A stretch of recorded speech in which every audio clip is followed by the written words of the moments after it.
Bien, merci beaucoup, Jean-Michel Blanquer, de ces mots très chaleureux qui nous incitent effectivement à lancer l'ouverture d'un dialogue entre sciences cognitives et éducation.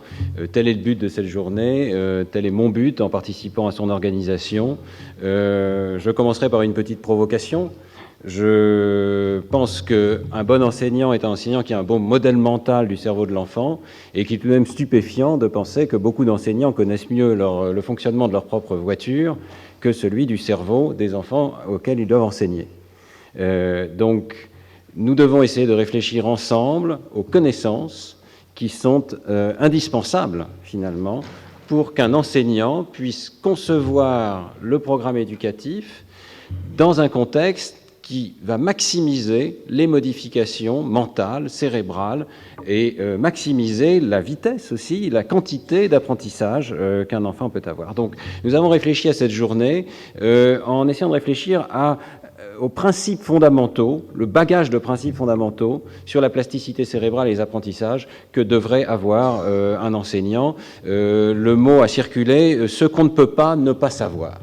Et c'est une idée, je trouve, intéressante, même si, évidemment, je dois dire tout de suite, et je tiens beaucoup à ce thème de dialogue, nous sommes dans une situation où les sciences cognitives sont des sciences récentes, des sciences en pleine évolution, et donc il ne faut pas vous attendre à des sciences stabilisées.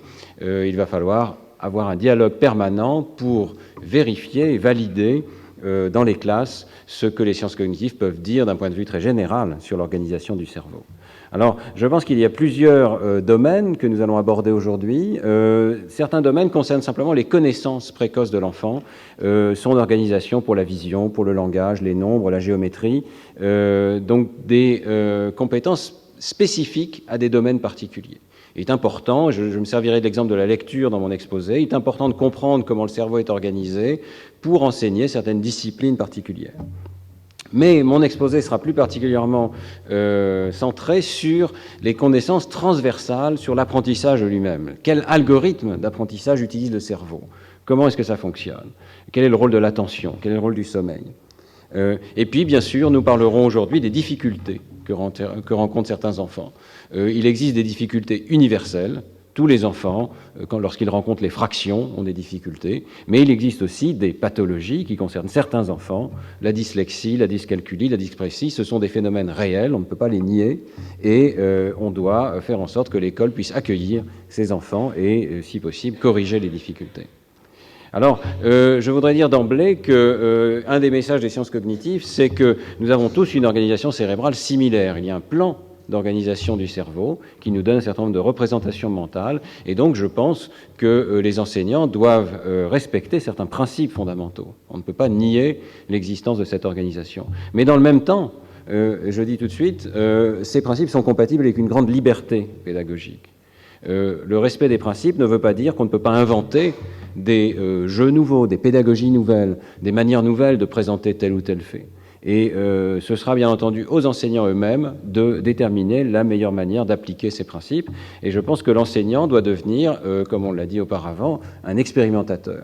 On peut lancer évidemment de grandes expérimentations lorsqu'il s'agit de tester une pédagogie radicalement nouvelle, mais chaque enseignant, je pense, devrait avoir en tête cette notion d'expérimentation, c'est-à-dire dans ma classe, aujourd'hui, demain matin, je vais essayer telle pédagogie et je vais essayer avec mes collègues de voir si cela fonctionne, si ça ne fonctionne pas.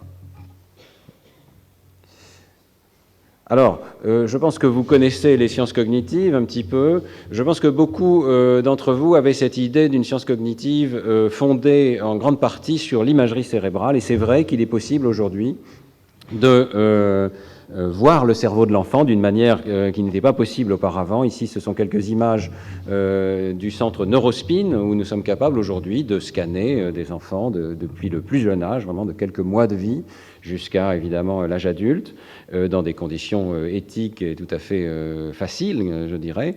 Mais je ne voudrais pas que vous pensiez que les sciences cognitives sont exclusivement fondées sur la connaissance du cerveau lui-même et sur l'image cérébrale. Il y a malheureusement une tendance dans notre domaine à penser que l'image est la vérité, que lorsqu'on voit une image, on a compris.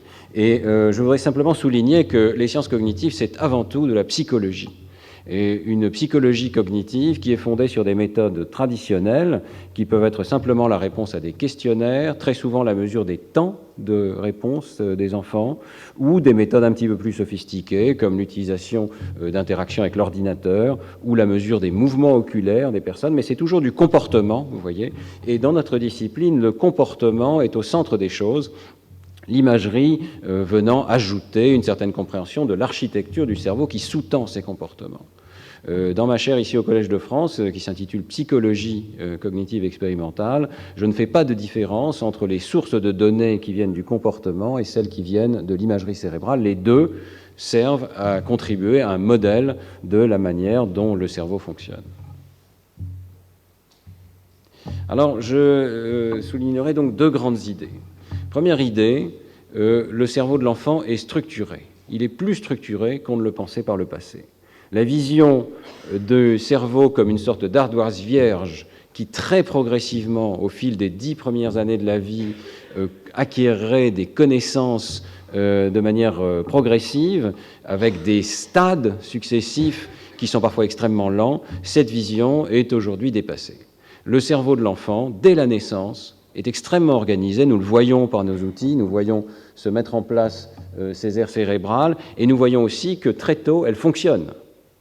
Dès 2 mois de vie, ici, ce petit enfant, qui est en train d'écouter sa langue maternelle, active les aires cérébrales, qui sont les mêmes que chez l'adulte, qui commencent à traiter le langage. Dès 6 mois de vie, il aura convergé vers les voyelles de la langue maternelle. Il aura commencé à apprendre ses premiers mots. Il ne sera pas encore en train de parler, mais la compréhension précède la production. Et donc, il est très important de ne pas sous-estimer les compétences de l'enfant. Alors, je suis venu sur cette base à cette idée du recyclage neuronal. J'insiste sur le fait que c'est une théorie, mais une théorie que nous sommes en train d'essayer de vérifier, qui nous dit quelque part que cette caricature célèbre de Darwin n'est pas si fausse que ça. Notre cerveau humain s'appuie sur des compétences anciennes dans l'évolution. Nous héritons de compétences et de représentations intuitives dans des domaines qui étaient ou qui sont toujours très importants pour la survie de notre espèce. Et donc tous les enfants naissent avec un concept d'espace, avec un concept de nombre, avec, dans le cas de l'espèce humaine, probablement des circuits spécialisés pour le langage. Évidemment, l'éducation cherche à dépasser ces connaissances. Et donc, l'éducation nous invite à concevoir des disciplines nouvelles, comme la lecture, par exemple, l'écriture, l'arithmétique formelle, symbolique, qui n'ont pas été anticipées par l'évolution. Mais nous allons recycler, c'est le terme que j'utilise, les systèmes cérébraux anciens pour ces usages culturaux nouveaux. Nous allons donc, par exemple, nous appuyer sur l'intuition des nombres qui est présent chez le petit enfant pour l'arithmétique formelle et, bien entendu, l'ensemble de la pyramide des mathématiques. L'enfant dispose d'intuitions non conscientes et l'enseignant doit s'appuyer sur ces intuitions non conscientes. Très souvent, l'apprentissage, et notamment en mathématiques, consiste à formaliser, amener à la conscience, à amener à une manipulation explicite et formelle, exacte, des connaissances qui sont déjà là, sous une forme intuitive. Et ici, en anticipant un tout petit peu sur l'exposé de Manuela Piazza cet après-midi, je vous montre cette image des réseaux cérébraux de l'arithmétique, lorsque vous faites des calculs mentaux, qui préexistent déjà, dans une certaine mesure, chez d'autres espèces de primates, et notamment chez le singe macaque, ici, où on peut trouver des neurones qui répondent au nombre, dans une région qui est homologue de celle du cortex pariétal que nous voyons s'activer lors du calcul mental formel avec des chiffres arabes chez tout représentant de l'espèce humaine, chez chacun d'entre vous dans cette salle. Donc, les mathématiques s'appuient sur des fondations qui existent depuis longtemps chez le très jeune enfant.